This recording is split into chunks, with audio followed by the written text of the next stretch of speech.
सारी संगत को मेरा प्रणाम, नमस्कार, सत श्री अकाल सभी को। और बहुत बहुत बहुत शुक्राना गुरुजी को देते हुए मैं ये शुरू करूंगी, क्योंकि ये गुरुजी ने मुझे एक मौका दिया है आप सब लोगों से बात करने का। जो भी कुछ गुरुजी ने प्यार दिया अब तक, उसको आप सब लोगों के साथ शेयर करने का जो मौका मुझे मिला है, मैं शायद इसको अपना एक बहुत बड़ा भाग्य समझती हूँ। थैंक यू वेरी मच संगत जी कि मैं आप सब लोगों के साथ अपनी जो गुरुजी की मेरे साथ जो भी वक्त कटा और जो भी थोड़ा समय मैंने गुरुजी के साथ गुजारा, वो मैं आपके साथ शेयर करने के लिए आज यहाँ पर मुझे इनवाइट किया गया है। मुझे बहुत खुशी है और बहुत मेरे मन में शुक्राना है आप सभी का, और गुरुजी को भी बहुत सारा शुक्राना है। संगत जी, 2000 में मेरी दो फ्रेंड्स जो कि बहुत ही गुरुजी के पास जाया करती थी, उन्होंने मुझे कहा कि रजनी, हम तुमको किसी गुरुजी के पास ले जाना चाहते हैं, क्योंकि उनको शायद ऐसा महसूस हुआ कि मैं स्पिरिचुअली बहुत इंक्लाइंड हूँ। मुझे बहुत अच्छा लगता है कि मैं कहीं गुरुजी के पास जाऊं, किसी को गुरु बनाऊं, किसी को समझूं, और बहुत ढूंढती रहती थी और अपने फ्रेंड्स के साथ बहुत शेयर भी करती थी। कभी कोई गुरु माता मिल गई, कभी कोई मिल गए, और मन में सभी के प्रति कोई श्रद्धा नहीं आई, कभी कोई मन में विश्वास नहीं आया। थोड़े दिन उनके साथ रहे और फिर मन वहां से हट गया, और यही सोचती रही कि पता नहीं गुरु कैसे होते हैं, और ऐसे तो बहुत मुश्किल है गुरुओं को ढूंढना और पाना और करना। पर जब मेरी दो फ्रेंड्स ने कहा कि हम तुमको गुरुजी के पास ले चलते हैं, तुम्हें अच्छा लगेगा, तो मुझे लगा कि ठीक है, मुझे जाना चाहिए। पर उसमें से एक फ्रेंड कहने लगी कि देखो, बहुत अच्छे से तैयार होके आना। और मुझे थोड़ा सा सुन के अजीब सा लगा कि तैयार होने की क्या जरूरत है, ठीक है, हम जैसे हैं हम होते हैं, ठीक से ही जाते हैं बाहर। फिर उन्होंने बोला कि नहीं, बहुत अच्छे से तैयार होके आना। ठीक है, मानना तो था अपने फ्रेंड्स की बात, तो बहुत अच्छे से तैयार होकर बड़े प्यार से नाइसली अपने को ड्रेसअप करके मैं मंदिर गई। मन में बहुत सारे क्वेश्चंस आते रहे। जैसे ही गुरुजी को देखा, लाइन में खड़ी हुई, तो मन में आया चरण छूऊं कि नहीं छूऊं। फिर लगा कि इतनी जल्दी नहीं चरण छूने की जरूरत है, झुक के प्रणाम कर लूंगी, फिर देखूंगी उसके बाद कैसा लगता है। उस लाइन में खड़े होकर मेरी बारी आई। गुरुजी के आगे उस समय बहुत सारे फूलों की मालाएं रखी जाती थी उनके चरणों के पास, तो सभी लोग आते थे और मालाओं के ऊपर मालाएं रख देते थे। और ये मैं आपको बता रही हूँ छोटे मंदिर की बात, एम्पायर स्टेट की बात, और 2000 ईयर की बात बता रही हूँ। बहुत कम संगत होती थी। शाम के वक्त जब जाओ तो 60, 70, 50 कभी इस तरह की संगत होती थी। तो जब मैं पहुंची तो मैंने प्रणाम किया झुककर और जाकर बैठ गई। कुछ देर बाद देखा शब्द चल रहे हैं, कुछ समझ नहीं आया, कोई बातचीत नहीं हो रही थी। मेरे फ्रेंड्स ने कहा चुप होके बैठे रहो, बैठे रहे। थोड़ी देर बाद शब्द बंद हुए। गुरुजी ने सबको प्रसाद बांटना अपने हाथ से शुरू किया। उन्होंने देखा कि गुरुजी का हाथ ठीक ठाक बड़ा था और काफी सारा प्रसाद उसमें लेके गुरुजी सबको एक एक संगत को लाइन से दे रहे थे।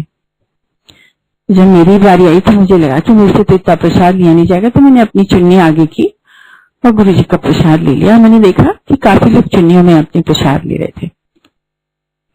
जलेबी थी या जो भी प्रसाद होता था, कभी बर्फी होती थी, कभी समोसे होते थे, पर भर के होते थे, कभी गिन के नहीं मिले,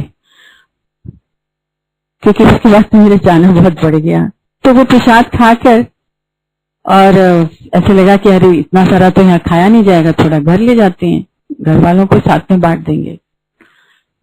वहां बैठने के बाद गुरुजी ने कुछ संगत को कहा, लोग फिर से आए मत्था टेकने के लिए कि गुरुजी हम जा रहे हैं, क्योंकि सभी का ये कहना था कि आते हैं तो गुरुजी को मत्था टेको, जब जाते हैं तो गुरुजी से परमिशन लेके जाना है। तो जब हम परमिशन लेने आए तीनों, तो गुरुजी ने कहा कि तुम तीनों बैठो। तो हम बैठ गए और बाकी संगत अपना लाइन में प्रसाद लेके, गुरुजी जिसको बिठाते जा रहे थे वो लोग बैठते जा रहे थे, बाकी लोग जाते जा रहे थे। ये सिलसिला चला और बाद में जो लोगों को गुरुजी ने रोका था उन सबके लिए लंगर प्रसाद आया। तो मुझे पता नहीं उस समय की फीलिंग्स मुझे बहुत याद तो नहीं है, पर इतना है कि मुझे ना वो एटमॉस्फेयर बहुत पसंद आया, बहुत ही अच्छा सा लगा।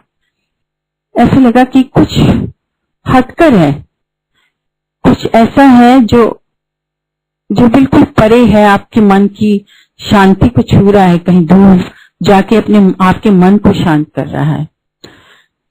हम खुश होकर आपस में बातचीत करते हुए वो मुझे बताती रही कि भाई गुरुजी कभी हमें डुगरी ले जाते हैं, कभी हम गुरुजी के साथ होटल में जाते हैं खाना खाने के लिए, कभी हम गुरुजी के साथ किसी के घर जाते हैं, गुरुजी शादियों में बुलाते हैं। वो सब मुझे बताती रही, मैं सुनती रही और मन में सोचती रही कि भाई मैं तो बहुत बिजी लेडी हूँ, मेरे पास तो इतनी फुर्सत है नहीं यहाँ कि मैं शादियों में जाती रहूं या वहां जाती रहूं, उधर जाती रहूं। पर मंदिर मुझे अच्छा लगा तो मैं तो मंदिर आऊंगी, ये मेरे मन में आया और ये करके हम बस अपने घर चले गए। उसके बाद पता नहीं क्या हुआ, तो कैसी गुरुजी की पुकार थी या क्या था, मेरे मन के अंदर कुछ ऐसा बैठ गया अच्छा सा कि मैं अगली बार आंटी को फोन किया कि चलेंगे। उन्होंने बोला हाँ चलते हैं, फिर उनके साथ चली गई। इस तरह 5-7 बार उनके साथ आई और उनके साथ गई। फिर मुझे लगा कि नहीं, अब मैं ना खुद भी आ जा सकती हूँ, क्योंकि अब तो मुझे रास्ता भी पता है, जगह भी पता है और यहाँ पे क्या होता है ये भी पता है।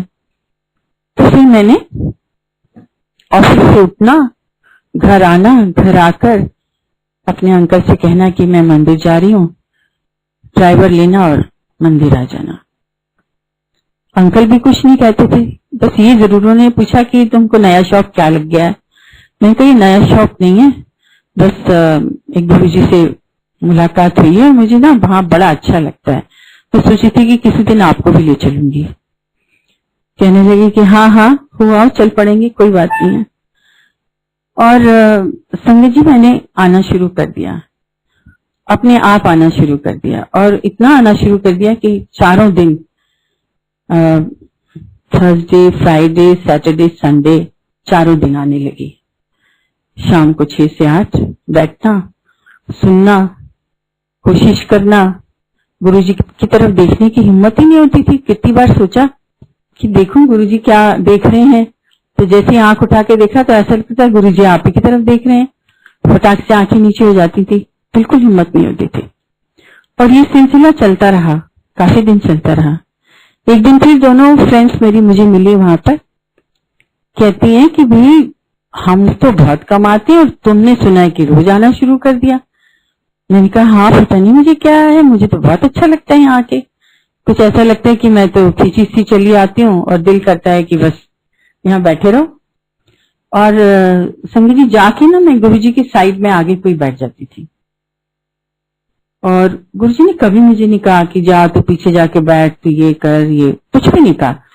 बस मैं बैठी रहती थी साइड में और आंखें बंद करी, कभी गुरुजी की तरफ देखा। तब तक भी मुझे ये समझ नहीं आया था कि मंत्र जाप कौन सा है। वहां बाहर लिखा हुआ था पर अंदर तो हम मंत्र जाप करते नहीं थे, अंदर तो हम सिर्फ शब्द सुनते थे, तो मुझे पता ही नहीं था कि मंत्र कौन सा है। काफी दिनों तक मुझे पता नहीं पड़ा और यही करते कराते काफी टाइम बीत गया, मतलब ऑलमोस्ट मेरे ख्याल से साल निकल गया और मुझे ये नहीं मालूम पड़ा कि हाँ गुरुजी ने कोई मंत्र भी बोला और मैंने भी कोई, मतलब इतनी अनभिज्ञ थी, इतनी नासमझ थी कि सामने लिखा हुआ था मंत्र एंट्रेंस पर ही, वहां नहीं लिखा था, बड़े मंदिर पे लिखा था ये तो मंत्र, पर वहां मंत्र नहीं लिखा था। पर मुझे नहीं पता पड़ा कि कोई मंत्र होता है। छोटे मंदिर में मंत्र नहीं लिखा था बाहर को, और अंदर लिखा होगा तो मैंने कभी देखने की जरूरत ही नहीं समझी। सारा समझ ये देखते रहते थे गुरुजी ने कपड़े कैसे पहने हैं, आज गुरुजी का कैसा आसन बना हुआ है। मतलब मैं अपने बारे में बता रही हूँ कि मेरा ध्यान किन चीजों पे जाता था। कि सारा समय यही लगता था कि आहा आज तो गुरुजी इतने अच्छे लग रहे हैं, आज तो ये चीज बहुत अच्छी लग रही है, आज वो बहुत अच्छा लग रहा है। लंगर खाना और फिर चले आना।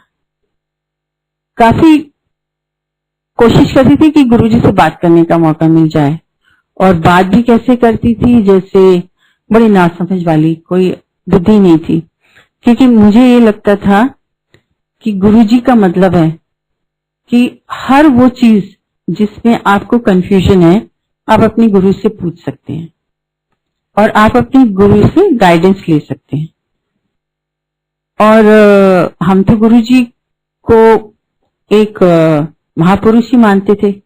उसके ऊपर तो जब शुरुआत करी तो सोचा भी नहीं कि गुरुजी भगवान है या गुरुजी क्या है। हम तो सिर्फ यही सोचते थे कि महापुरुष है जिनमें इतना करिश्मा है कि लोगों को खींच सकते हैं, तो मेरी प्रॉब्लम भी सॉल्व कर सकते होंगे।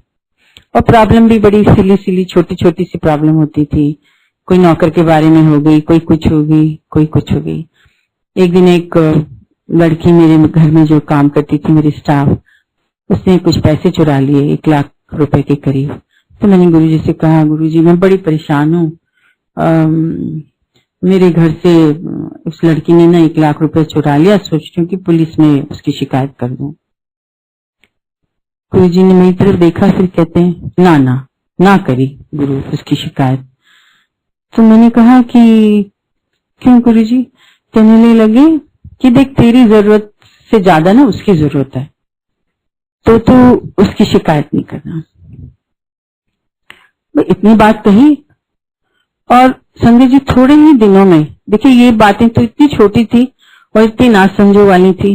गुरुजी मेरे घर में नौकर नहीं टिकता, गुरुजी बड़े प्यार से जवाब देते थे टिकेगा, और हम भी बच्चों की तरह सुन के चले आते थे, बच्चों वाली बातें करते थे गुरुजी से। धीरे धीरे संगत ने बढ़ना शुरू कर दिया, और जब संगत बढ़नी शुरू हो गई तो हर आदमी गुरुजी से बात करने की कोशिश करता था। फिर धीरे धीरे ये हुआ कि भाई गुरुजी से के पास नहीं आना, गुरुजी से ज्यादा बात नहीं करना, गुरुजी ने बात करना होगा तो गुरुजी खुद बुलाएंगे। सुनिए जी, मैं तो बड़ी कोशिश करती रहती थी कि कैसे मैं गुरुजी के पास जाऊं और बात करूं। एंड जब गुरुजी ने देखा कि मैं बहुत आने लगी हूं, तो गुरुजी ने एक दिन मुझे अपने पास बुलाया। कहने लगे कि देख अब संगत ना बढ़ने लगी है, तो तू ना हफ्ते में 2 बार आया कर, 4 बार ना आया कर। फिर मुझे भी ऐसे लगने लगा कि गुरुजी ठीक कह रहे हैं, जगह नहीं होती, संगत ने ऊपर जाना बैठना शुरू कर दिया है, नीचे काफी भीड़ हो जाती है। और मैंने कहा अच्छा जी गुरुजी, करके मैं चली गई। काफी सारे लोग आते थे, हमें तो पता ही नहीं था कौन क्या है कैसे हैं। 4 लोग बैठ के वहां पे एक थाली में प्रसाद खाते थे। मालूम ही नहीं होता था कि आप किन लोगों के साथ बैठे हो, उनका क्या नाम है क्या नहीं है। मुझे याद एक छोटा सा वो कि हम 4 लोग बैठ के खा रहे थे, एक अंकल भी साथ में खा रहे थे, बड़े से टॉल अंकल थे, बड़ी खूबसूरत से उन्होंने वॉच पहनी हुई थी। तो मेरे मुंह से निकल गया, अंकल आपकी वॉच तो बड़ी खूबसूरत और एक्सपेंसिव लगती है। तो जो साथ में तीसरी संगत बैठी थी, मैंने बोला आप नहीं जानती इनको अंकल को? मैंने कहा नहीं मैं तो नहीं जानती। बोले ये तो एसके बिरला अंकल हैं। मैंने कहा अच्छा बहुत अच्छा लगा जानकर। इतना कह के मैं चुप हो गई। मैंने मन में सोचा कि भाई गुरुजी के पास तो बहुत बड़े बड़े लोग आते हैं, बिरला जैसे लोग आते हैं, यहाँ पर इतने बड़े लोग आते हैं। और क्योंकि संगत में किसी को जानती नहीं थी, पर इतना मालूम था कि सभी बड़े वेल ड्रेस्ड, सभी बड़े अच्छे घर के और बहुत अच्छे परिवारों के लोग आते हैं यहाँ पर। उनको देखा, जो अपने मिनिस्टर थे, उनका बेटा था, उनकी जो आंटी थी उनको पार्किंसन की प्रॉब्लम थी, वो डेली आया करते थे और डेली आते थे और डेली जो है चरणों में जो गुरुजी के फूल चढ़ा करते थे वो डेली उनकी गाड़ी में रख के उनके घर जाया करते थे, क्योंकि उनका एक बच्चा था, वो भी थोड़ा सा हैंडीकैप था, अनवेल रहता था। और थोड़े ही दिनों में, महीनों में देखा मैंने कि जो आंटी बहुत मुश्किल से चल के आती थी, उनको लोग संभाल के पकड़ पकड़ के लाते थे, वो अपने आप धीरे धीरे चलकर आने लगी। तो ये सब चीजें देख के दिल में श्रद्धा तो बढ़ती चली गई, परंतु मुझे ये सब नहीं मालूम था कि गुरुजी से कुछ मांगना चाहिए, कुछ कहना चाहिए, क्योंकि मैं उस समय बिजनेस में थी और सारा समय दिमाग के अंदर एक, जो आपको पता है कि स्पेशली एज ए वुमेन अगर आप बिजनेस में हो तो जो 10 तरह की प्रॉब्लम होती हैं, फिर आपका परिवार भी है, आपकी फैमिली की प्रॉब्लम भी है, तो आपकी उलझने, आपका जो इन्वॉल्वमेंट है वो बिल्कुल ही अलग लेवल का होता है। तो किसी भी चीज को देखने दिखाने की कोई जरूरत महसूस ही नहीं होती, क्योंकि ना वक्त होता है ना इच्छा होती है। तो बस ये लगता था गुरुजी से अब ये पूछ लूं, गुरुजी से अब वो पूछ लूं, पर पूछा नहीं, क्योंकि मुझे ऐसे लगा कि गुरुजी कहेंगे कि क्या छोटी छोटी बातें लेके आ जाती हैं यहाँ पर। और कुछ थोड़ा सा मन में हल्का सा भय भी था कि अगर मैंने पूछ लिया और सही नहीं तो गुरुजी कहीं ये ना कहने कि तू कल से मत आना, क्योंकि मैंने गुरुजी को वहां पे डांटते हुए देखा था लोगों को, जाके पीछे बैठ। ऑफ कोर्स सभी का कहना है कि ये भी गुरुजी की एक ब्लेसिंग देने का तरीका था, जो कि मैं बिल्कुल मानती हूँ। और कुछ लोग जो गलत होते थे, गुरुजी कोई लेके आता था उनको तो गुरुजी कहते थे इसको दोबारा नहीं लेके आना, पर मुझे उसका डिफरेंस नहीं मालूम था कि गुरुजी ऐसा क्यों बोलते हैं। ये तो सब बाद में समझ आने लगा। तो मुझे डर लगा कि कहीं ये ना हो कि मैं गुरुजी से बहुत बात करूं तो गुरुजी कह दें कि तू ना आया कर। तो बस इसी तरह मैं जाती रही गुरुजी के पास और बैठी रही, और धीरे धीरे मैंने एक दिन ले जाकर 2 फोटो गुरुजी को दिखाई। कहा गुरुजी ये 2 लड़के हैं जो मैंने अपनी डॉटर के लिए पसंद किए हैं। तो एक लड़का है जो कि MBA किया हुआ है, इंडिया में ही रहता है, और दूसरा लड़का है जो कि हाईली और भी ज्यादा उसने इकोनॉमिक्स और MBA और पता नहीं क्या क्या किया, वो वर्ल्ड बैंक में जॉब करता है और US में है। गुरुजी ने दोनों फोटो देखी और कहा वो पढ़ंदी की ना लोड़ है, छोड़, ये जो लड़का है ना, ये जो दिल्ली विच रहता है, ये ठीक है इसके लिए, तो इसके साथ अपनी बेटी की शादी कर दे। अब क्योंकि मेरे मन में इतनी भीड़ भून थी, घर वालों के मन में इतनी उलझने थी कि किसको सिलेक्ट करें किसको सिलेक्ट करें, पर जब गुरुजी ने कह दिया कि तू इसको सिलेक्ट कर ले तो मन से ऐसे लगा कि एक प्रॉब्लम सॉल्व होगी। अब गुरुजी ने गाइड करा है तो मैं इसी लड़के को फाइनल करती हूँ। मैंने आके अपनी बेटी से कहा, मैंने कहा कि भी देखो तुमको अगर लड़का अच्छा लगता है तो हमें तो गुरुजी की आज्ञा मिल गई है कि इस लड़के को वो कर दो फाइनल।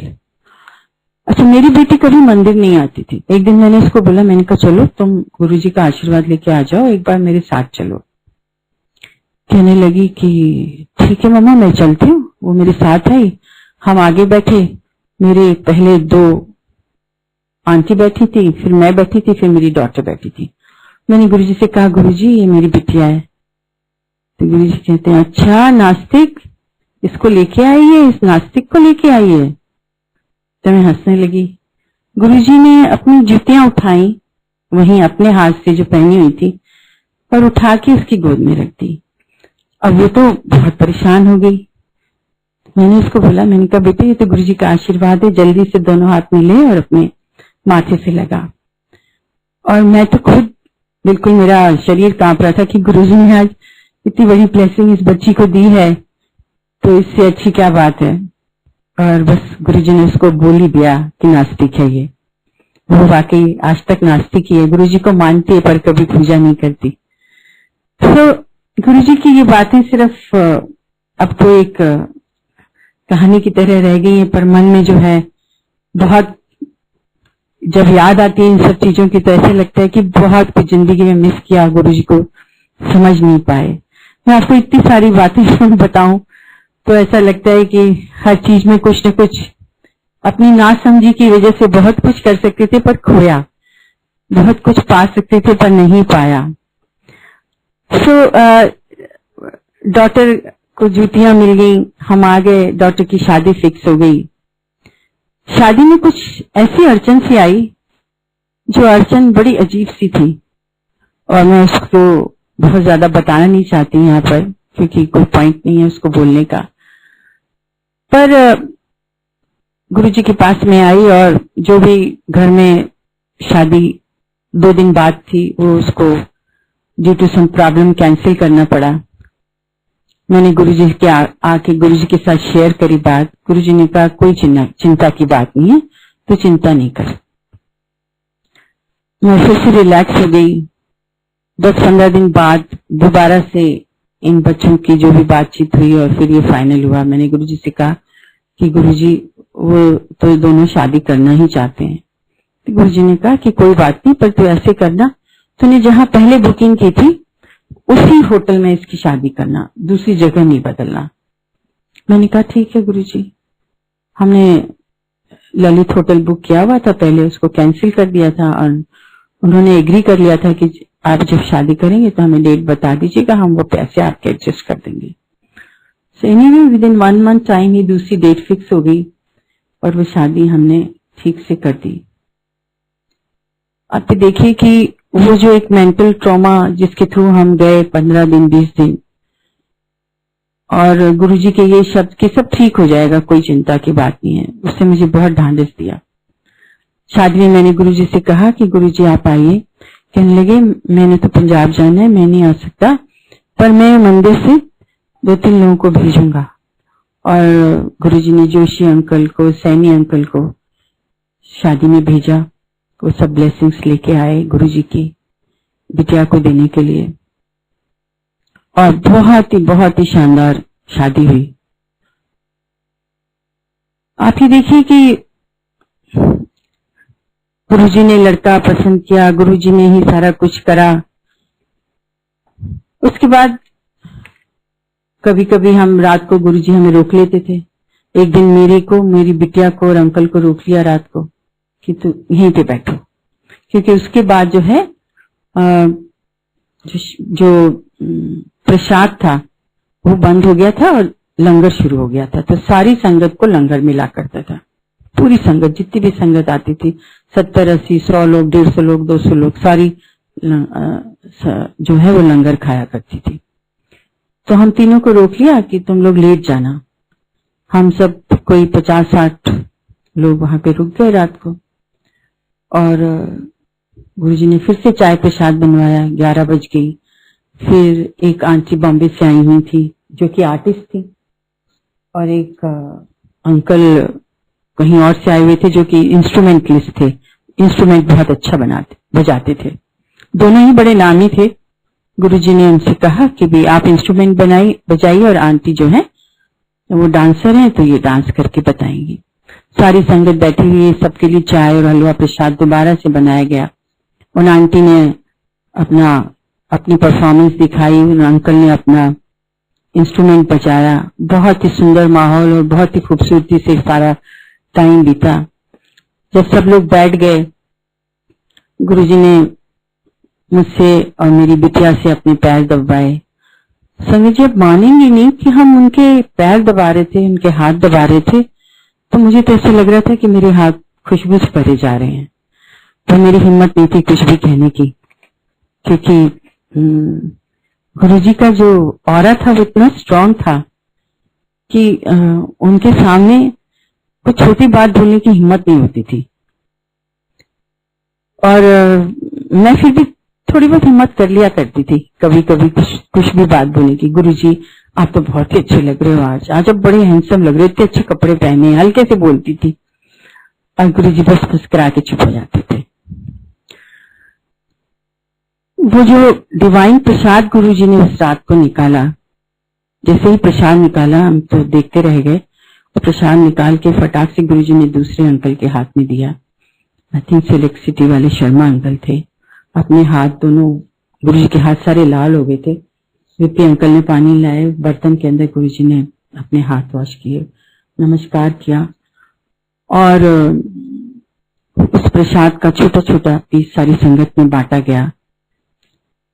और संगत जी मैं बताऊं आपको कि उससे ऊपर ना मुझे कभी जानने की जरूरत ही नहीं महसूस होती थी, क्योंकि मैं किसी भी चीज को अंदर से जानना नहीं चाहती थी। जो मुझे दिखता था मैं उसी को ये समझती थी कि बस गुरुजी ने मुझे यही दिखाना है और इतना ही समझाना है, इससे ऊपर जानने और समझने की मुझे जरूरत नहीं है।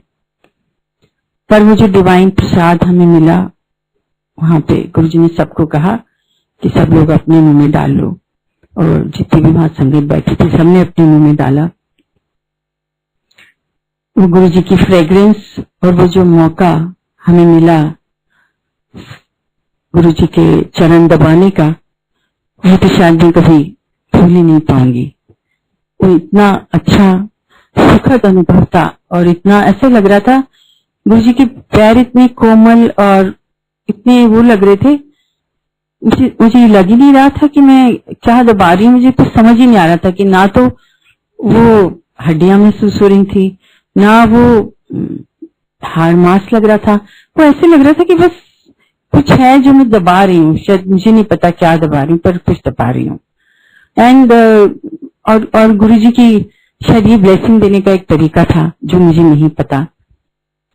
और पर जो मेरे हाथों की फ्रेग्रेंस थी वो मेरी पहचानी हुई थी, क्योंकि कई बार वो फ्रेग्रेंस मैं अपने घर में भी मेरे आ चुकी थी, और मुझे पता था कि जब गुरुजी की प्रेजेंस होती है तो वो फ्रेग्रेंस आती है। और गुरुजी के बारे में सुना था कि उनकी बॉडी के हर हिस्से से फ्रेग्रेंस आती है, तो वो मेरे लिए एक बहुत नया और बहुत ही अच्छा अनुभव था। मैंने गुरुजी को एक दिन कहा, गुरुजी मेरे घर आइए, बड़े धीरे से कहा। कहते आऊंगा आऊंगा। अच्छा, बस बात छोटी सी हुई, आई गई। मैं मंदिर जाती थी तो गुरुजी कहा करते थे, एक दिन कहने लगे, मेरी वो जो फ्रेंड आंटी थी जो मुझे ले गई थी, उनको कहा कि तू कंफ्यूज हो गई है, तो वो रोने लगी बहुत। और मैं उनके पीछे आ रही थी तो मुझे कहा कि तू भी कंफ्यूज हो गई है। तो मैंने हंसते हुए गुरुजी से कहा, गुरुजी मैं अगर कंफ्यूज हो गई हूँ तो मेरी कंफ्यूजन आप ही हटाओगे, मुझे तो पता नहीं है मैं कैसे हटाऊंगी। पर फिर मुझे समझ भी आया, क्योंकि जब मैं गुरुजी के पास आती थी तो मैं साथ में बुद्धिज्म भी जाती थी,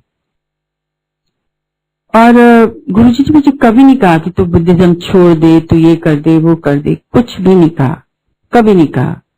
कभी ये नहीं कहा कि तू क्यों जाती है, तू क्या करती, नहीं। बस कभी कभी मुझसे पूछ लिया करते थे, अच्छा तो कौन से डिपार्टमेंट में जाती है?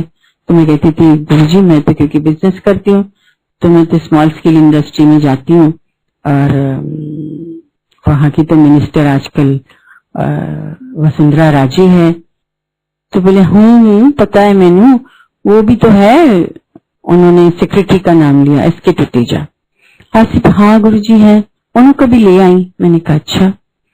आप मानेंगे नहीं, मैंने उनको कहा मैं बहुत अच्छी रेपो रखती थी, बिकॉज मुझे मिनिस्ट्री की तरफ से अवार्ड भी मिल चुका था एज ए आउटस्टैंडिंग एंटरप्रेन्योर, पूरी गुरुजी की ही कृपा थी। तो मैंने उनको कहा कि भाई मेरे गुरुजी आपसे मिलना चाहते हैं। तो बोले हाँ मैंने सुना तो है, मैं बनाऊंगा किसी दिन प्रोग्राम। 2-1 महीने बाद फिर मैंने उनको याद दिलाया, मैंने कहा चलिए, आप तो गुरुजी याद कर रहे थे। बोले मैं आऊंगा। बोलने लगी, रजनी आपको पता है मैं बिलीव नहीं करता इन चीजों में, पर मैं आऊंगा। देखिए गुरुजी जब भी किसी को बुलाना चाहते थे, मुझे बिल्कुल नहीं मालूम कि क्यों बुलाना चाहते थे, वो गुरुजी को पता है, पर वो बुलाना सिर्फ भला करने के लिए ही चाहते थे। ये जरूर पता था कि उसमें आने वाले का कुछ न कुछ भला गुरुजी करने वाले हैं, और ये शायद हम में से किसी को भी नहीं पता होता था। वो नहीं आए, गुरुजी ने भी कुछ नहीं कहा, दोबारा मुझे कुछ नहीं कहा। और वो जब आए काफी दिनों बाद, तो वो रिटायर्ड हो चुके थे। वो जैसे ही अंदर घुसे तो गुरुजी ने उसको बोला, तो तूने बड़ी देर कर दी है आने में। तो वो कहने लगे, गुरुजी माफ कर दीजिएगा। कहने लगी, नहीं हूं तो की फायदा है, पर हाँ तूने अपने बेटे की शादी भी तू भूल गया मेरे को बुलाना। तो वो बहुत माफी मांगने लगी। पर सुनिए जी, मैं आपको जो बताना चाह रही हूँ वो ये बताना चाह रही हूँ कि शायद गुरुजी ने उनके लिए कुछ और रखा था जो कि वो उसको अवेल नहीं कर पाए, उसको प्राप्त नहीं कर पाए, क्योंकि वो गुरुजी से मिलने नहीं आए। अगर वो आते तो शायद उनको बहुत कुछ मिलता। क्योंकि उसका एग्जाम्पल मुझे आगे महसूस हुआ। जब मैंने गुरुजी को कहा कि गुरुजी आप तो मेरे घर आने वाले हैं, बोले हाँ हाँ मैं इस जनवरी में तेरे घर आता हूँ, तो मैं फर्स्ट संडे को, शायद 2 जनवरी पड़ेगा, मैं तेरे घर आऊंगा, और तूने किसी को भी यहां से नहीं बुलाना, मंदिर से किसी को इनवाइट नहीं करना, मंदिर का जो भी कोई आएगा वो मेरे साथ आएगा, तो तू सैनिक फार्म से रेडी है, तू सारी सैनिक फार्म ने बुला। तो मैंने कहा कि ठीक है गुरुजी, मैं सैनिक फार्म को बुलाऊंगी।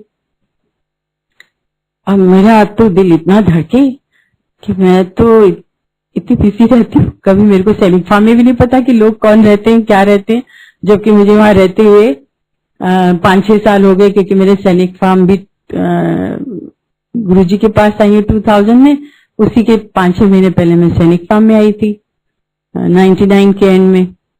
तो मुझे वहां पे भी बहुत ज्यादा लोगों का नहीं पता था, पर हाँ मुझे सोर्सेस पता थे कि मैं कहाँ से इंफॉर्मेशन ले सकती हूँ। तो मैंने जितने भी लोग थे आसपास, जितने भी ब्रोकर्स थे, क्लब था, और जितने भी एसोसिएशन थे सैनिक फार्म की, सब जगह जाके उनको बोला कि भाई अपने मेंबर्स की लिस्ट मुझे दे दीजिए। और आपको पता है संगीत जी, उस समय तो मोबाइल फोन्स का इतना ज्यादा वो नहीं था, और था भी तो लोगों ने कोई रजिस्टर वगैरह नहीं करवाए हुए थे, सबके पास लैंडलाइन ज्यादा होती थी। तो वो लिस्ट वगैरह लेके मैंने सबको कॉल करना शुरू करा, और आप ये देखिए मेरा सारा दिन यही काम होता था कि मैं यहाँ फोन करूं, वहां फोन करूं, जी मेरे एक गुरुजी हैं वो यहाँ आएंगे और मैं आपको इनवाइट करना चाहती हूँ, गुरुजी की ब्लेसिंग्स आप लोग ले सकें। कोई कहता था आंटी हम तो बिलीव नहीं करते, मिसेस अग्रवाल हम तो नहीं जानते, सॉरी मिसेस अग्रवाल हम गुरुजी में बिलीव नहीं करते, गुरुओं में नहीं बिलीव करते। तो इस तरह के बहुत से आंसर मिलते रहे, और कुछ लोगों ने बड़े प्यार से मुझे शायद टालने के लिए कहा कि हाँ जी जरूर आएंगे जी, आप अपना एड्रेस बता दीजिए। फिर ऑफ कोर्स मैंने इतना प्रेज भी नहीं किया, पर मन में ये था कि गुरुजी आए तो कम से कम सैनिक फार्म की 100 संगत तो पहुंचे, लगे तो सही गुरुजी को कि हाँ इसने संगत को बुलाया है। तो बहुत मेहनत तो की, और शायद गुरुजी का आशीर्वाद था। गुरुजी घर आए, संगत जी इतनी नासमझ थी, कोई फोटो नहीं खींची, कुछ नहीं किया। गुरुजी आए, ना ही मैंने किसी को पूछा कि मुझे क्या करना चाहिए, ना वित्ती अंकल से पूछा, ना रोमा से पूछा, ना सुधा आंटी से पूछा, किसी से नहीं पूछा कि क्या करना होता है। बस ये पूछा खाना क्या बनना चाहिए और शब्द कौन चलाएगा। तो मैंने बोला कि शब्द अंकल आके चलाएंगे, वो यहाँ पे कर देंगे। उन्होंने मुझे सीडी वगैरह दे दी थी कि मैं ये चलाऊंगा आके, और म्यूजिक अंकल भी अपना, सब लोग टाइम से आ गए। और गुरुजी अंदर घुसे गेट से, मैंने उनकी आरती की, गार्डन में खड़े होकर हम सब लोग बातचीत करने लगे, और गुरुजी ने मेरी तरफ बिना देखे हाथ आगे किया। और जी मैं तो इतनी ना समझ और बेवकूफ थी, ना तो मैंने कोई मिठाई का इंतजाम किया हुआ था, ना ही मुझे ये ध्यान रहा कि मैंने इतने बड़े हलवाई को लगाया हुआ है, 2 जलेबी के पीस उठा के उसी को रख लूं थाली में, समझ ही नहीं थी, बुद्धि नहीं थी। फूली फूल रखी हुई थी और आरती रखी हुई थी और टीका रखा हुआ था। गुरुजी ने हाथ ऐसे किया तो मैंने फूल उठा के थाली से गुरुजी के हाथ पे रख दिए, और हमारे रियली भोले शंकर ही है कहना चाहिए, इतने प्यार से उन्होंने बस फूल हाथ में लिया और मेरी तरफ देखकर बोले कि तूने तो अच्छा इंतजाम किया है। मैंने कहा गुरुजी पता नहीं मुझे आपको पसंद आया या नहीं, पर कोशिश करिए कि मैं आपके लिए ठीक से कर पाऊं। बोले नहीं नहीं, अंदर आए, अंदर बैठे, और सत्संग जी इतनी खुशी हुई कि वाकई 100 के करीब लोग पहुंच गए थे यहाँ पर। और जो बात मैं आपसे कह रही थी ना कि सेक्रेटरी को बुलाया और वो सेक्रेटरी नहीं आए, आप मानेंगे नहीं कि जब गुरुजी हमारे घर आए तो मैंने एक government organization, National Small Industries Corporation, वहां के जनरल मैनेजर उनको बुलाया था। वो इतने खुश हुए, कहते जी मैंने सुना है, मैं गुरुजी की ब्लेसिंग्स लेने के लिए आया हूँ। गुरुजी ने कहा उनको, जब उन्होंने चरण छुए, कि तू तो बड़ा आदमी बनेगा, ऐसे बोला गुरुजी ने। वो चले गए।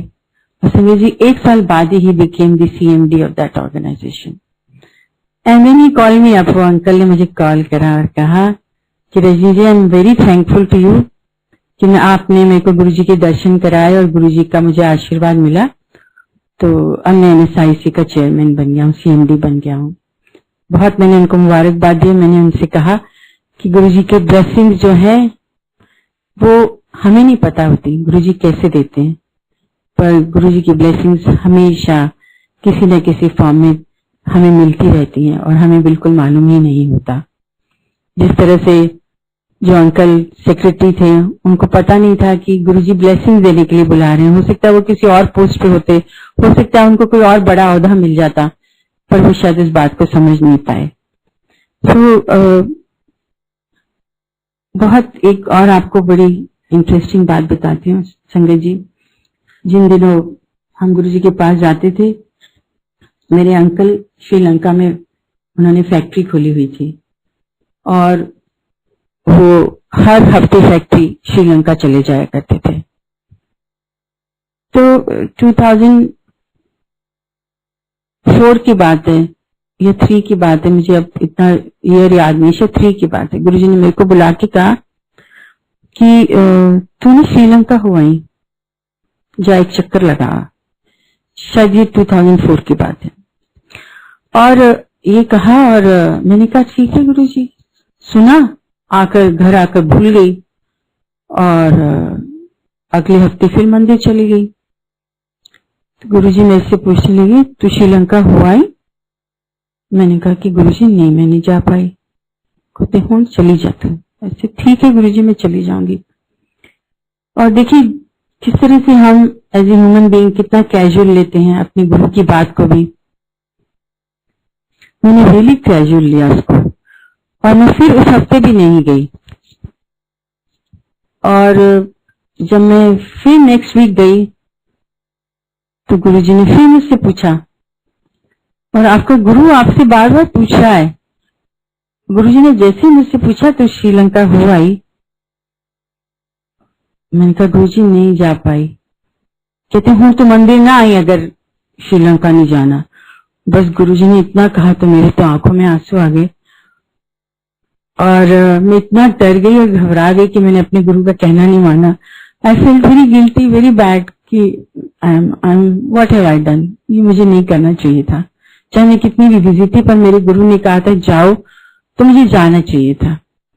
और आप मानेंगे नहीं, मैं जैसे घर आई हूँ रात को 11 बजे, I called up my uncle इन श्रीलंका। मैंने कहा प्लीज मेरी टिकट बुक कराइए इमीडिएटली और मैं कल या परसों में श्रीलंका आना चाहती हूँ, अगर हो सके तो मेरी कल की फ्लाइट कर दीजिए। अंकल ने मुझे कॉल बैक करके कहा कि हाँ आपकी फ्लाइट हो गई है, कल आफ्टरनून में फ्लाइट है आपकी, 1 बजे आप आ जाओ। संगत जी मैंने सारी तैयारी की और मैं फटाफट पूरा जो वहां का इंडिया का स्टाफ था वहां हमारे यहाँ, उन सब के लिए मैंने, मुझे याद है आई थिंक वो दिसंबर जनवरी का ही टाइम था, तो मैं सबके लिए बहुत सारी गजक के पैकेट्स लेके गई, करीब 100 पैकेट्स के करीब, क्योंकि अंकल बहुत आते जाते रहते थे तो श्रीलंकन एयरलाइन सारी जानती थी और अंकल ने वहां पे उनको फोन कर दिया था, तो मुझे कोई प्रॉब्लम नहीं हुई। सारे कुछ बड़े आराम से कैरी होके आ गया और वहां पूरे स्टाफ के लिए मैं सारा कुछ लेके गई थी। मैं वहां 5 दिन रुकी और 5 दिन रुकने के बाद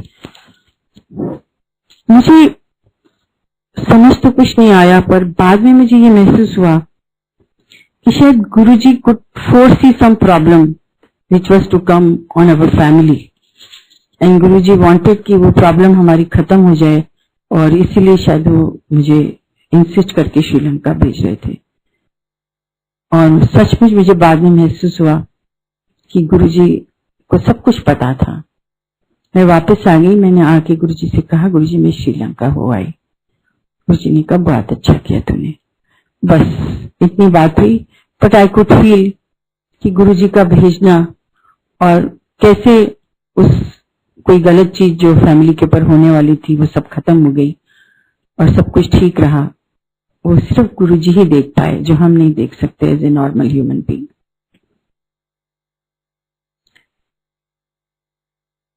संगत जी, मैं आपसे बस क्या बताऊं, ये मैं आपसे अभी जब मैं जाया करती थी उस समय गुरुजी के पास, मेरी एक फ्रेंड वहां बन गई थी, जो कि शी वाज जनरल मैनेजर, और जो कि विस्की और बियर की ग्रोवर बियर्स में डील करती थी। तो गुरुजी को मैंने उससे मिलवाया। मैं कहा गुरुजी मेरी फ्रेंड है। तो गुरुजी उसको हमेशा कहते थे शराब वाली आंटी। तो उसको बहुत बुरा लगता था, कहती थी कि क्यों गुरुजी मुझे इस तरह से कहते हैं, मुझे अच्छा नहीं लगता। तो मैं उसको हमेशा कहती थी कोई बात नहीं, तुम बुरा मत माना करो, इसमें भी गुरुजी की कोई ब्लेसिंग होगी। और कभी कभी आपको ऐसे नेगेटिव लोग मिल जाते हैं जो आपको बहुत कुछ बोलते हैं, परंतु ये आप ही को ध्यान रखना पड़ता है कि आपके मन के अंदर जो श्रद्धा अपने गुरु के प्रति है, उस श्रद्धा के ऊपर आपका कितना विश्वास है। दुनिया में तो कभी किसी को छोड़ती नहीं है, और यही श्रद्धा हमेशा मेरे मन में रही। मैं आपको बताती हूँ बड़ी भी रिसेंट बात। Last year during this pandemic मैं घर में ही वॉक कर रही थी, क्योंकि बाहर भी गार्डन में निकलने में भी डर लगता था, तो वॉक भी घर के अंदर ही करते थे। मैं घर में अपनी लॉबी में लंबे लंबे वॉक करे जा रही थी, और मुझे नहीं पता कि मेरी चप्पल किस तरह से रुकी या फर्श के ऊपर कुछ अड़ गया। मैं बिल्कुल अपना जो पुट्ठी होते हैं ना हिप्स के ऊपर धार से गिरी, और मार्बल का ये सारा फर्श, और मैं इतनी बुरी तरह से गिरी और मेरे मुंह से इतनी जोर से चीख निकली कि मुझे लगा कि अब तो जरूर मेरा सारा इसमें जो है फ्रैक्चर हो गया होगा। और जब ये मुझे महसूस हुआ और मैं जोर से चिल्लाई तो सारे घर के लोग दौड़ के आए, क्या हुआ क्या हुआ। एंड आई सेड मेरे से तो हिला भी नहीं जा रहा, मेरे से तो उठा भी नहीं जा रहा। सबने मुझे पकड़ा और पकड़ के खड़ा करा। जब खड़ा करा तो मेरे मन में ये आया कि नहीं नहीं, गुरुजी ने मुझे कुछ नहीं होने दिया लगता है, क्योंकि मुझे विश्वास है मेरे गुरुजी मेरे को कुछ नहीं होने देंगे। पकड़ के मेरे को कंधे पे वो करके मेरा बेटा और मेरे हस्बैंड मुझे बेड के ऊपर लेके आए। मैं लेट गई और काफी कुछ मेरे को कुछ पेन किलर खिलाया, कुछ मसाज कराया। मॉर्निंग में हम गए सारा कुछ चेकअप कराने में, और जैसा मेरा विश्वास था गुरुजी की इतनी कृपा, इतनी ब्लेसिंग संगत जी, मुझे कुछ भी नहीं हुआ। क्योंकि मुझे सबसे ज्यादा डर था कि कहीं मेरे हिप्स में हेयर लाइन क्रैक न हो गया हो, कहीं कोई फ्रैक्चर न हो गया। और सबने कहा कि जब तक आप एमआरआई नहीं कराओगे तो हेयर लाइन क्रैक दिखेगा नहीं। तो हमने यही सोचा कि एक्सरे वगैरह कराने की बजाय सीधे एमआरआई करा लेते हैं, ताकि जो बात है वो पता पड़ जाए। और मुझे आराम जरूर करना पड़ा 3 हफ्ते बिस्तरे के ऊपर, क्योंकि पेन काफी ज्यादा था। और मेरी हड्डियां, मेरा शरीर इतना हैवी, उसको नेचुरली हड्डियों को इतना शॉक लगा कि उनको भी थोड़ा ऊपर आने में वक्त लगा ही। पर गुरुजी की ये सारी ब्लेसिंग, गुरुजी की कृपा, जिसका मैं आपको बयान ही नहीं कर सकती। मुझे ऐसे लगता था कि गुरुजी का हाथ मेरे सिर पर है, और इसीलिए इतना बड़ा फॉल होने के बाद भी मैं बिल्कुल तंदुरुस्त और सही हूँ। और इस बार इस अप्रैल में संगत जी, तो बहुत ही उसकी बात है आश्चर्य की, कि मेरी डॉक्टर इन लोग को गले में कुछ खराब था, तो कहने लगी मम्मा मैं यहाँ पे डॉक्टर के पास होके आती हूँ। वो डॉक्टर के पास से होके आई है, सब कुछ ठीक था, कोई बात नहीं। 10 दिन बाद ही उसको बुखार चढ़ा। बुखार चढ़ा तो वो कहने लगी लगता है कि मैं डॉक्टर को दिखाने गई थी, गला डॉक्टर से मैंने बात की, उन्होंने बोला कि आपको शायद इन्फेक्शन बढ़ गया, तो मैं आपकी दवाई बदल देता हूँ। तो उन्होंने दवाई बदल दी, मम्मी मेरी तबीयत ठीक हो जाएगी। जब 3 दिन तक उसका बुखार नहीं उतरा तो मैंने अपने बेटे से कहा कि प्लीज उसका आरटीपीसी टेस्ट कराओ। उसका टेस्ट कराया तो उसको कोविड निकला। अब आप ये देखिए, अप्रैल का महीना, सारी दुनिया में कोविड कोविड, दिल्ली तो पूरा भरा हुआ था और हर जगह इतनी इतनी ऐसी खबरें सुनने में आ रही थी। मैं तो बस बच्चे को उठाया वहां से, मैंने अपने बेटे से कहा कि बेटे, हो सकता है कि बच्चे ने ऑलरेडी पकड़ लिया हो। उसने बोला मम्मी आप और पापा अलग हो जाइए, मैं बच्चे को लेके अलग हो जाता हूँ और इसको अलग कर दीजिए, पूजा को। हम सब लोग अलग अलग हो गए आइसोलेशन में। वो 1 महीना हम सब ने अलग अलग काटा और हमारा जो स्टाफ था इट वाज सो नाइस, इन सब ने हमारी सेवा की। और आप मानेंगे नहीं, गुरु जी की इतनी कृपा, इतना, मैं तो बोलती हूँ गुरु जी का शुक्राना, मेरा अंग अंग, मेरा रोम रोम गुरु जी का शुक्राना हर समय करता है। मैं तो किसी भी समय बिना शुक्राने के रह नहीं सकती। हमें से किसी को कुछ नहीं हुआ और पूजा का बुखार 103 हुआ, पर वो बहुत आराम से उस बुखार से निकल आई, उसकी पूरी दवाइयां हुई और बच्चे को भी कुछ नहीं हुआ। आप ये देखिए कि वो बच्चा, हस्बैंड वाइफ दोनों इकट्ठे रहे 10-12 दिन। उस बच्ची को तो हुआ पर बाकी घर में से किसी को भी नहीं हुआ और वो भी बहुत आराम से निकली बाहर उस प्रॉब्लम से। तो मैं तो बोलती हूँ कि गुरु जी की ब्लेसिंग का कोई अंत ही नहीं है। ये तो एक विश्वास करने वाली बात है। आप विश्वास करो तो सब कुछ है, आप विश्वास ना करो तो कुछ नहीं है। मैं सोचती हूँ कि गुरु जी का जो हाथ हमारे सिर पर रखा है, जो सारी संगत के सिर पर गुरु जी ने अपना हाथ रखा है, बस संगत उसको समझे, उसको जाने, उसको महसूस करे। संगत जी, मैं हमेशा सबसे यही प्रार्थना करती हूँ। हमारे यहाँ पे लोकल सत्संग होता था सैनिक फार्म में और मेरी जो ड्यूटी दी गई थी वो ये थी कि मुझे 5 मिनट मंदिर के बारे में बोलना है। तो हर बुधवार को हमारे यहाँ सत्संग होता था और उस 5 मिनट के बोलने में मैं सबसे यही प्रार्थना करती थी कि जिस तरह से हम माँ बाप अपने बच्चों को पालते हैं, बड़ा करते हैं, उनसे कुछ उम्मीदें रखते हैं, बच्चे कुछ भी गलतियां करते हैं उसके बावजूद भी हम उन्हें आशीर्वाद ही देते हैं, हमारा गुरु भी ऐसा ही है। हम उस गुरु के बच्चे हैं, हम जितनी भी गलतियां करेंगे हमारे गुरु का आशीर्वाद कभी कम नहीं होगा। वो हमें आशीर्वाद देते ही रहेंगे, देते ही रहेंगे। बच्चे बिगड़े हों, बच्चे खराब हों, माँ बाप का आशीर्वाद बच्चों के लिए कभी कम नहीं होता, वैसे ही गुरु का आशीर्वाद कभी कम नहीं होता। पर उसके लिए एक और है जो मैं सबसे प्रार्थना करती थी वहां भी संगत से, ये संगत जी, हम सबको कोशिश करनी चाहिए, हमारे गुरु को क्या अच्छा लगता है। हमारे गुरु को अच्छा लगता है कि हम सब हैप्पी रहें, सब लव करें एक दूसरे को, कोई कंपैरिजन न करें, मन में कोई क्रोध न हो, हमारी आत्माएं पवित्र रहना सीखें। हम एक दूसरे के साथ जलन ईर्ष्या न रख के, कंपटीशन ना करके अपनी आत्मा को पवित्र रखें। गुरुजी ने जितने भी लोगों को शिव पुराण अपने हाथ से लिख के दी है, आप में से बहुत सी संगत होगी जिनके पास वो शिव पुराण गुरुजी के हाथ का लिखा हुआ होगा। गुरुजी ने सब पे लिखा है, with love and blessing, with love and happiness to all. Guruji यही तो चाहते थे कि उनकी सारी संगत लव और हैप्पीनेस से ओतप्रोत हो, भरी हुई हो, ताकि वो दूसरों में वो लव और हैप्पीनेस फैला सकें।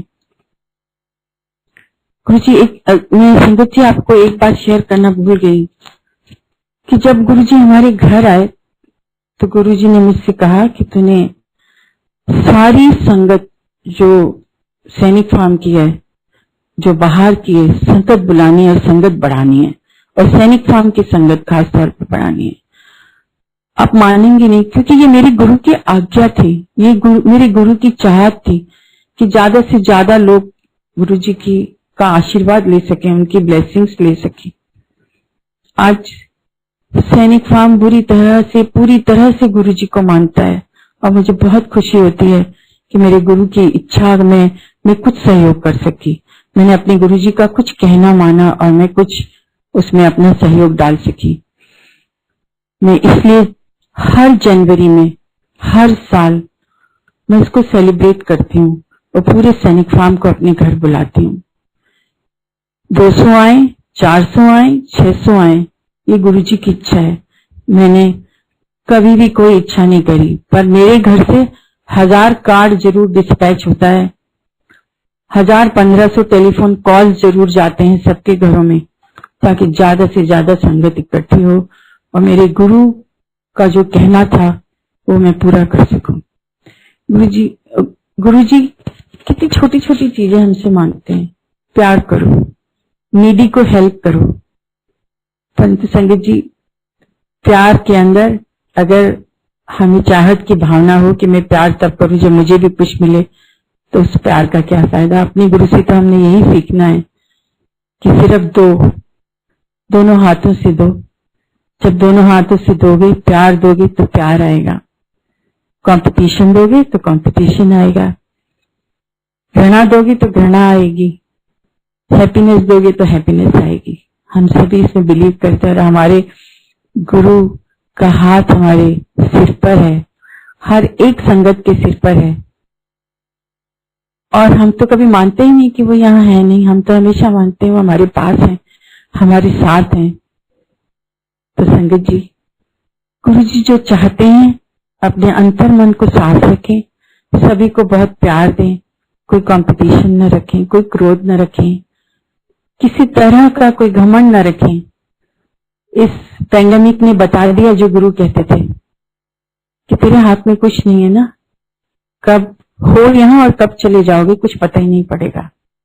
तो संगत जी, ये कितनी बड़ी सीख है और इस सीख में हमारे गुरु का साथ, हमारे गुरु की ब्लेसिंग हमारे सिर पर है। हम तो उन भाग्यशाली लोगों में से हैं, पूरी संगत इतनी भाग्यशाली है कि गुरु जी का हर समय सबके ऊपर ब्लेसिंग्स रहती है। गुरु जी की सबके ऊपर ब्लेसिंग्स रहती है। अगर आप अपनी जिंदगी में छोटी छोटी चीजों को झांक कर देखेंगे, आपको महसूस होगा कि हर चीज में गुरु जी का हाथ है। अभी थोड़े दिन पहले, लास्ट मंथ के बिगिनिंग में, मुझे डॉक्टर ने मेरा इंटरनल चेकअप करा और कहा कि आपके शायद यूट्रस में कुछ प्रॉब्लम लगती है और प्रोसीजर कराना पड़ेगा। मेरी इच्छा नहीं थी, पर मैंने कहा चलो कोई बात नहीं है। गुरुजी से बार बार प्रार्थना की कि गुरुजी आप बताएं, गाइड करें, क्या करूं। मुझे लगा कि गुरुजी कह रहे हैं जा, तू क्यों घबराती है, मैं हूं ना तेरे साथ। तो जब मुझे प्रोसीजर के लिए ले जा रहे थे तो मैंने कहा कि please allow me to take my Guru's photograph. मुझे मालूम है फोटोग्राफ ले जाने से कुछ वो नहीं है, गुरु तो मेरे साथ ही है ना, मेरे साथ ही चल रहे हैं। पर फिर भी मन में था कि नहीं, मैं गुरुजी की फोटो रखूंगी तो मुझे अच्छा लगेगा। तो डॉक्टर से ओके फाइन, कोई प्रॉब्लम नहीं, ले जाओ। मैं ले गई। जैसे ही पहली बार तो 6 बजे मॉर्निंग में जब हॉस्पिटल पहुंची हूँ, जो कमरा नंबर 205, तो मुझे हंसी आ गई। मैंने कहा अच्छा गुरुजी, अंदर हॉस्पिटल के घुसते ही अपनी ब्लेसिंग्स के अंदर मुझे ढक लिया, 7 नंबर कमरे में पहुंचा दिया। और अब मुझे मालूम है मुझे कोई प्रॉब्लम नहीं है, क्योंकि आप मेरे साथ हो। हर एक हमारा मन चाहिए, मन को झांक कर देखिए, आपको गुरुजी हर समय, हर वक्त, हर जगह पर दिखेंगे। सिर्फ वो दिख तभी सकते हैं जब गुरुजी के थोड़े से करीब आइए, करीब आकर देखें, कितना अच्छा लगता है, मन इतना साफ हो। मैंने बहुत लेट सीखा है, अपने गुरु के पास में बहुत लेट आई हूँ, पर आप लोगों के साथ ये शेयर करना चाहती हूँ। मन को जितना साफ हो सके उतना साफ रखें, और बहुत प्रैक्टिस करनी पड़ती है। ये कोई छोटी चीज नहीं है, क्योंकि हम ह्यूमन बीइंग्स में बहुत कमियां हैं। हमारे तो जैसे दिमागों के अंदर गलत गलत चीजें बैठी रहती हैं, क्रोध करना, लोगों पे शक करना, लोगों को शक की निगाह से देखना, ये सब छोटी छोटी चीजें इतनी बैठी रहती हैं। इन सब चीजों को निकाल के अपने मन को बिल्कुल साफ और क्लियर रखना, किसी के प्रति, चाहे वो छोटा आदमी हो चाहे वो बड़ा आदमी हो, किसी के भी प्रति कोई डाउट ना हो, कोई मन के अंदर बुरा भाव ना हो, किसी को जज करने की जरूरत ना हो। सिर्फ जो जैसा है उसको वैसे ही मानकर, अपना ध्यान रखते हुए, अपने गुरु का ध्यान रखते हुए, उनका मान रखते हुए सिर्फ ये सोचना है जैसे मैं एक ह्यूमन बीइंग हूं, वैसे ये एक ह्यूमन बीइंग है। जैसे मुझे दर्द होता है, इससे दर्द होता है। जैसे मुझे हैप्पीनेस मिलती है, इससे हैप्पीनेस मिलती है। मैं ये सोचती हूँ कि गुरुजी ने जो लिखा है कि विथ लव एंड हैप्पीनेस, बस वही एक लव एंड हैप्पीनेस याद रखें मन में, और अपनी आत्मा को एकदम प्योर, एकदम अच्छी और बहुत ही साफ सुथरी रखें, ताकि हम अपने गुरु का साथ ज्यादा से ज्यादा पा सकें, ज्यादा से ज्यादा पा सकें। मैं शिव पुराण पढ़ने की कोशिश करती हूँ। जिस दिन नहीं पढ़ पाती हूँ उस दिन सोचती हूँ अगले दिन ना, आज का चैप्टर नहीं पढ़ा तो वो मैं कल पढ़ लूंगी। पर गुरुजी प्लीज बुरा मत मानिएगा, सारी बातें गुरुजी से करती हूँ और बड़ा अच्छा लगता है करके, पर कोशिश यही करती रहती हूँ कि गुरुजी ने जो कुछ कहा है उसको अपने मन में रखूं और गुरुजी का सिमरन 24 घंटे रखूं अपने माइंड में।